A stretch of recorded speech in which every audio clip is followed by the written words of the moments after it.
Hello दोस्तों, स्वागत है आपका हमारे चैनल बायोटॉक में। आज हम लोग डिस्कस करने वाले हैं क्लोरोप्लास्ट के बारे में। हम जानेंगे कि क्लोरोप्लास्ट के स्ट्रक्चर में क्या-क्या चीज़ें दिखाई देती है। इससे पहले आप हमारे चैनल को लाइक, सब्सक्राइब करना ना भूलें ताकि हम इसी तरह अच्छे-अच्छे वीडियो आप तक के पहुंचाते रहें। तो चलिए स्टार्ट करते हैं क्लोरोप्लास्ट के बारे में। तो क्लोरोप्लास्ट जो होता है वो पौधों में फोटोसिंथेसिस का काम करता है, मतलब पौधों में फूड निर्माण करने के लिए आवश्यक होता है क्लोरोप्लास्ट। तो क्लोरोप्लास्ट को हम लोग किचन सेल के नाम से भी जाने जाते हैं या कोशिका का किचन हाउस भी कहा जाता है, क्योंकि क्लोरोप्लास्ट प्रकाश संश्लेषण का काम करता है।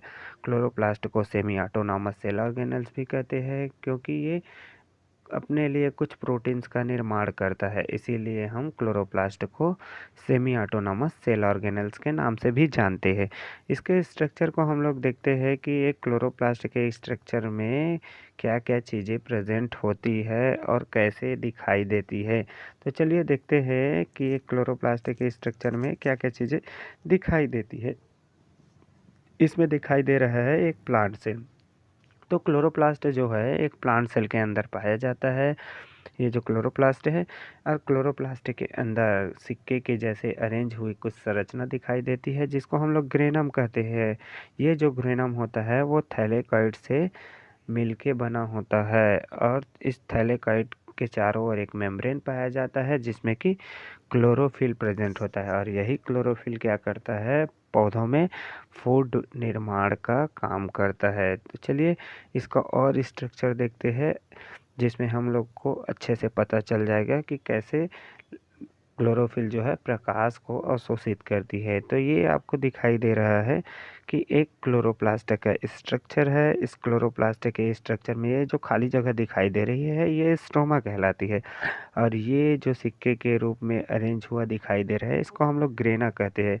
और हर ग्रेना जो है ये वो थैलेकॉइड से मिलके बना होता है। ये थैलेकॉइड के चारों ओर क्या पाया जाता है, एक मेम्ब्रेन पाया जाता है। उसी मेम्ब्रेन में क्लोरोफिल भरा होता है। ये क्लोरोफिल जब सन से लाइट आती है तो इसको एब्जॉर्ब कर लेती है और उस सनलाइट को केमिकल एनर्जी में कन्वर्ट करती है और फूड का निर्माण करती है।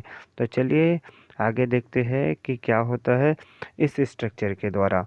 तो इस स्ट्रक्चर में हमको दिखाई देता है कि ये जो क्लोरोफिल है, ये क्लोरोप्लास्ट जो है वो डबल मेम्ब्रेन स्ट्रक्चर होती है। देखिए ये जो क्लोरोप्लास्ट है वो डबल मेम्ब्रेन स्ट्रक्चर है। इसमें एक मेम्ब्रेन जो है अंदर दिखाई देती है और एक मेम्ब्रेन बाहर दिखाई दे रही है। बाहर वाली मेम्ब्रेन को हम आउटर मेम्ब्रेन कहते हैं और अंदर वाली मेम्ब्रेन को हम इनर मेम्ब्रेन कहते हैं।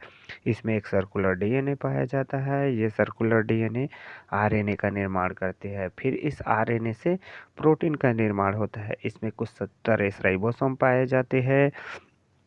इसके अलावा इसमें ये देखिए सिक्के के रूप में अरेंज हुई कुछ संरचना दिखाई देती है, जिसको क्या कहते हैं, ग्रेनम कहते हैं। इसी ग्रेनम में क्या होता है, क्लोरोफिल के मॉलिक्यूल्स भरा रहता है। इसी क्लोरोफिल मॉलिक्यूल्स के द्वारा प्रकाश संश्लेषण की क्रिया होती है। ग्रेनम के अंदर ही लाइट रिएक्शन होती है, प्रकाश अभिक्रिया, और इस प्रकाश अभिक्रिया के फलस्वरूप कुछ प्रोडक्ट बनते हैं जो कि डार्क रिएक्शन में जाता है और डार्क रिएक्शन में जाकर ग्लूकोज का निर्माण करता है। ये जो ग्रेनम है वो एक लैमेली के द्वारा जुड़ा होता है, जिसे हम स्ट्रोमा लैमेली कहते हैं। ये स्ट्रोमा लैमेली भी फोटोसिंथेसिस का काम करती है, क्योंकि इसमें भी क्लोरोफिल मॉलिक्यूल्स प्रेजेंट रहता है। तो चलिए आगे हम देखते हैं कि इसमें और क्या क्या चीज़ें हो सकती है। तो मैंने बताया था कि क्लोरोप्लास्ट जो होती है वो एक दोहरी झिल्ली वाली संरचना होती है। देखिए इस डायग्राम में हमको और क्लियर से दिखाई दे रहा है कि ये जो है थैलेकॉइड है। ये थैलेकॉइड आपस में मिलके ग्रेनम बना लेती है, और ये जो खाली खाली जगह दिखाई दे रही है इसको क्या कहते हैं, स्ट्रोमा कहते हैं। ये जो है इनर मेम्ब्रेन है, ये है आउटर मेम्ब्रेन, और ये जो है आपस में लैमेली द्वारा जुड़ा हुआ है, जिसको हम लोग स्ट्रोमा लैमेली कहते हैं।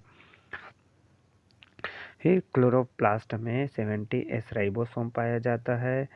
70S राइबोसोम पाया जाता है। इसमें कुछ सर्कुलर डीएनए पाया जाता है। इस सर्कुलर डीएनए को हम लोग प्लाज्मिड कहते हैं।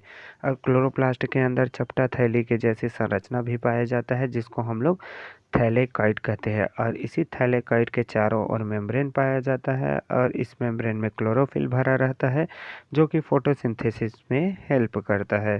थैलेकॉइड के आंतरिक सतह पे क्या होता है, छोटे छोटे पैराक्रिस्टलाइन मॉलिक्यूल्स पाया जाता है, जिसे क्वांटासोम कहते हैं। और प्रत्येक क्वांटासोम में 230 से 250 क्लोरोफिल मॉलिक्यूल्स पाया जाता है।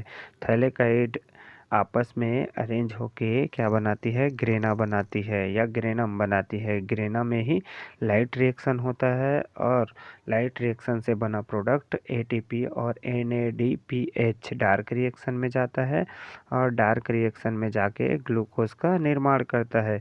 ये जो डार्क रिएक्शन है वो स्ट्रोमा में चलता है। ये स्ट्रोमा में चलता है, और ग्रेना आपस में स्ट्रोमा लैमेली के द्वारा जुड़ा होता है। और स्ट्रोमा लैमेली भी क्लोरोफिल के द्वारा फूड सिंथेसिस का काम करती है या फोटोसिंथेसिस करने का काम करती है। तो इस प्रकार हमने एक क्लोरोफिल का डिटेल स्ट्रक्चर देखा, क्लोरोप्लास्ट का डिटेल स्ट्रक्चर देखा कि क्लोरोप्लास्ट क्या काम करता है। तो ये क्लोरोप्लास्ट की एक कंप्लीट संरचना हो गई।